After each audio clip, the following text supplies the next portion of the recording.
Mhm. Well, then you also have to start worrying, like really, really worrying about power usage because battery life becomes very important. Yeah. Yeah. And also, keeping it from, burning up, making it Hmm. feel Hmm. like comfortable in your hands to hold. There's a lot of smaller things that go into building a handheld compared to building something like this, which was my reason why I was like, yeah, if we're going to start in the console market, start on something that is a lot easier to prototype, a lot easier to build, that Hmm. doesn't have all those very, minute problems. Because especially with handhelds, again, one thing go wrong and, now you have to start all over. It's not like you can just go and buy. Oh, I need to, just replace the RAM. The RAM's a part of the board, so you got to go get a whole new board, Hmm. and the Hmm. boards are not cheap. We have been making small boards for little things, like for the game cards, for example, and we've been using JLC PCB, and it was not cheap before. And then the tariffs started hitting, and shipping that used to be like $60, which was already expensive, is now like $300. Hmm. So Hmm. it's not it's not a cheap process to be making those little boards for even something as small as that. So not the handheld thing was just not something that was going to happen Hmm. this early on. So you mentioned, did I hear you correctly that you said game cards? Yes. We wanted to make it so that you could play on our digital library into like something that you can hold in your hand, because I know there are a lot of people that enjoy like collecting things, and Hmm. some people just want to be able to hold their game in their hand, especially if you're going to be spending a lot of money on that. So we had an idea. We had two different ideas of how we could do it. On one hand, we could make it where like the game cards are, something that we make, you can buy them at retailers, buy them on our website, and then you can have it come to your house, or you can pick it up in a store or something like that, kind of like how it is right now. But then hardware guy pitched an idea where it's like, oh well, you can buy the game digitally, and then you can buy blank game cards, and then you can have the console put the game that you bought digitally on the card. Hmm. That Hmm. makes it convenient for, if you're somebody that doesn't want to go out, you don't want to have to go to the store, wait in line to buy the game, you can still buy it on the console. But then if you still want to be able to hold it in your hand, put it in the console, you know you put whatever information it needs, and it can copy your game, and then the console knows, hey, this isn't a digital game anymore, this is a physical game that they put on the card. Hmm. Hmm. Okay. Okay. It. I think that's a cool idea. I think if you get to like back up your games on a card is a cool idea. I think trying to enter the market of selling physical games, that's a much bigger endeavor because this already feels like it's an area that is likely dying out within. I would be very surprised if the main version of the PS6 is not digital. I would be very Yeah. surprised if they don't heavily push going digital only. the yeah, which is something I'm a little sad about, because I mean, some of my favorite games, I remember going into GameStop and buying them for the first time. Mhm. But at the same time, I also understand exactly why people want to go digital. It's easier, it's cheaper. Mhm. Companies don't have to Well, spend money, making well, it was the. cheaper. It's cheaper for the It was companies. cheaper. Yeah, that's what I'm saying. Like, companies don't want to have to spend extra money. Oh, we're already making the game, and now we got to Sure, spend sure, extra sure. money, making the whatever fees you got to pay to, sell it in the store. So it makes sense why companies want to go digital. But at the same time, not everybody is on board with the whole, I have to go onto your website, give you my credit card information, log in, then I have to be online to open some of your games, like what happened with Xbox One, with the whole, oh, you have to be online at all times.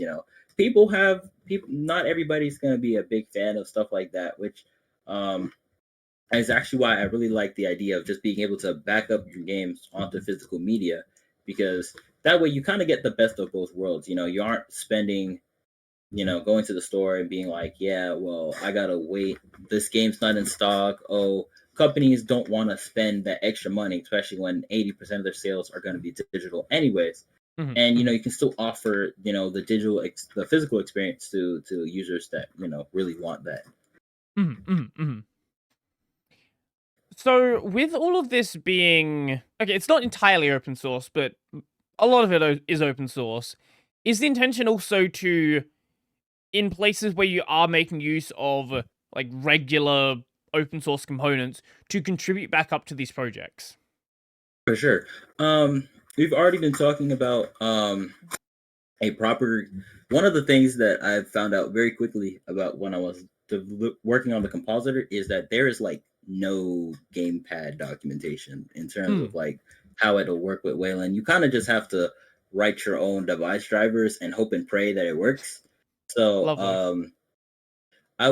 that's probably one of the things I would love to work on is a proper gamepad protocol. That way you can actually, the same way that you have keyboard, you have pointer protocol, being able to have a actual gamepad protocol where you can connect a controller and it can be read as either a sole input, whether it is you want to use the joysticks as a mouse, that type of thing, in order to make it easier to develop. Um, Especially because that gamepad was a very limiting feature early on, and then I had to learn, how to actually read the device itself, because you can't just add a virtual gamepad, because that doesn't exist. You have Mhm. to read it as a separate device on its own stream. So it was just, that's probably one of my biggest things. Like if I contribute to open source, which I fully intend to do, that's definitely going to be on the list. Like, oh yes, add a gamepad protocol, because that Mhm. will help. If it helps me, I know it'll help a lot of other people. Mhm. Mhm. Mhm. But yeah, just contributing to open source in general, because I feel like open source is kind of what allows projects like this to exist. Hmm. Like, especially if all these things are proprietary, then it's like, oh, you have to go out, you have to do all this additional research, and then you have to write basically everything yourself. Being able to be like, okay, well, I only need to rewrite this and this, but I need all these other tools, and I can just use those tools that already exist. That's a great thing to have, and I'm very glad that the open source community is at where it is right now, because Mhm. it could be a lot worse. Mhm. So, what haven't we touched on? We've touched on a lot of things already. Let's see. Have I missed anything on this list? Um. Oh, yeah. Okay. Maybe it's kind of hard to say right now, but when is the intention to have a product ready? And maybe it's Mm. too early to say right now, but I mean, our target goal has been moving, because sure. as development goes on, you run into problems, you got to push back a little bit. But my goal is to have everything done before the end of 2027. I'd like at the latest, winter 2027, whenever that is. Mhm. Um, because I'm I've kind of been convinced that the longer you wait to do something like this, somebody else is going to come in and they're going to do it better than what you could have done, and Mhm. then Mhm. especially all these years of work is going to go to waste.